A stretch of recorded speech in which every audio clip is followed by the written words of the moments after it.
अगर कोई मर्डर करता है, हम्म। रेप करता है, चोरी चकारी करता है, दूसरों को डराता धमकाता है, तो इन लोगों के कर्मों का हिसाब फिर कैसे होता है?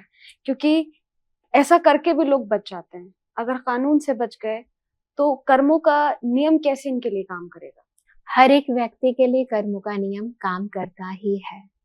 हो सकता है उस समय आपको लगे कि उसका फल उसे नहीं मिला, परंतु ऐसा कभी भी नहीं होगा। अगर आप कुछ गलत करो और इतना संगीन जुर्म करो तो उसकी सजा ना मिले।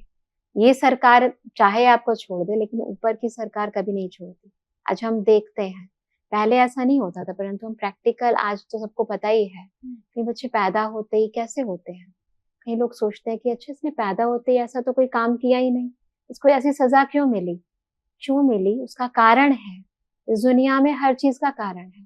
अगर आपने किसी को मेंटली या फिजिकली जैसे भी आपने टॉर्चर किया है, उसकी सजा आपको मेंटली या फिजिकली वैसे ही मिलेगी। कई बच्चे आजकल हम देखते हैं ना, पैदा होते ही ऑटिज्म जैसे प्रॉब्लम्स होती हैं, मेंटली जो है वो अनस्टेबल होते हैं, फिजिकली कई बार रिटार्डेड बच्चे पैदा होते हैं। तो ये जो मेंटली चैलेंज्ड बच्चे पैदा होते हैं या फिजिकली चैलेंज बच्चे होते हैं, जरूर ना कोई कर्म ऐसा किया होता है ना पिछले जन्म के अंदर। खुद ही इंसान के मुंह से निकलता है, पता नहीं क्या हमने ऐसा कर्म किया है जो हमें ऐसा जन्म मिला। अपने आप उनके मुख से निकलता है, लोगों के मुख से भी निकलता है। ये बात हमें समझनी है कि इस दुनिया के अंदर आप कुछ भी काम करोगे और जैसे काम करोगे ना, उसी तरीके से उन्हीं कर्म इंद्रियों के द्वारा आपको वैसा ही फल मिलेगा। आपकी इस बात से मुझे एक अभी की एक न्यूज़, रीसेंट न्यूज़ है जो कि सामने आई है और बहुत दिल दुखाने वाली है। एक माँ अपने बच्चे को, 3 साल के बच्चे को, 1.5 साल का बच्चा था सॉरी, उसे लेके हॉस्पिटल आती है कि ये बच्चा खाना नहीं खा रहा है, इसके पेट में दर्द हो रहा है।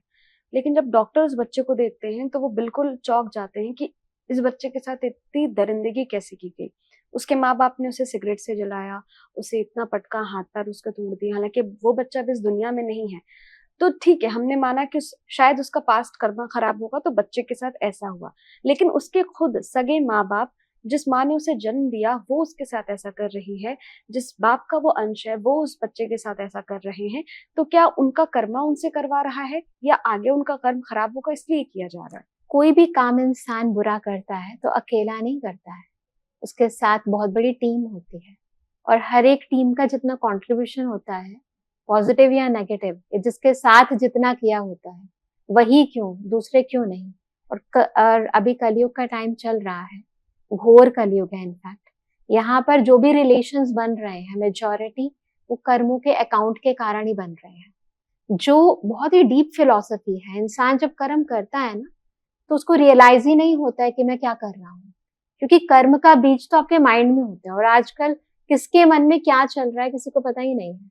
मन में आपके अंदर इतनी टॉक्सिसिटी भर जाती है कि मैं ये पता नहीं कौन क्या करना चाहता है। वो जो टॉक्सिन्स जो अंदर भर गए हैं कि मुझे ये करना है, आप बाहर से दिखा रहे हो पर अंदर की इंटेंशंस क्या है किसी को पता ही नहीं है। परंतु आपको ये भी नहीं पता कि मैं जो टॉक्सिक इंटेंशंस मेरी हैं, ये भी एक बहुत रॉन्ग कर्म है और इसका ही फल इंसान को मिलता है। आत्मा का ओरिजिनल नेचर पॉजिटिव ही है। अपने नेचर के अगेंस्ट वो जब भी जो काम करेगी, उसका वैसा ही फल उसे मिलेगा ही मिलेगा। क्या आप जानते हैं श्री कृष्ण ही काली है? क्या आपको पता है राधा जी ने श्री कृष्ण के सामने कौन सी 3 शर्तें रखी थी? क्या आप जानते हैं कि द्रौपदी पिछले जन्म में कौन थी और उन्हें 5 पति कैसे मिले? स्तुति चैनल पर सोमवार से शुक्रवार हम लेकर आ रहे हैं ऐसी ही पौराणिक और रहस्यमय कहानियों की खास सीरीज, जहां हर कहानी में छिपा है धर्म, रहस्य और जीवन का गहरा सच। तो अभी स्तुति चैनल को सब्सक्राइब कीजिए और इस अद्भुत सफर का हिस्सा बनिए।